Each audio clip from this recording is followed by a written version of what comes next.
Imagine for a moment that the US government decided to completely shut down Facebook for a day and the utter bedlam that would ensue. Well, that very scenario occurred this week in Russia with the very popular social networking site VK. If you haven't heard of VK, it's often described as the European version of Facebook. And with 210 million registered users, it's a formidable counterpart to the American-grown social networking giant. Its name is short for VKontakte, which means in contact in Russian. Though founded in Russia in 2006, it's popular across Europe partly due to the multiplicity of languages available. The site initially had 3 official languages, English, Russian, and Ukrainian, and now has 70 user-generated languages. Interestingly, Russian-speaking users can choose between Soviet and pre-revolutionary versions of the language that have some language tweaks, like telegrams for messages, comrades for friends, etc.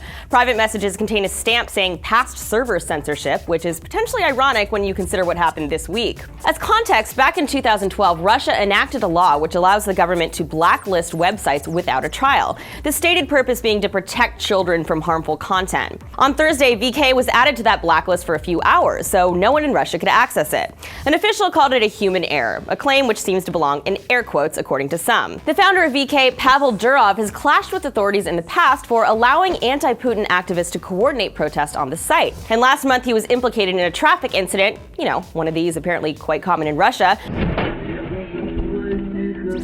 that resulted in his home and the VK office being searched by investigators. These problems coincided with a shareholder shakeup, placing a Kremlin-connected firm, United Capital Partners, with a 48% stake in VK.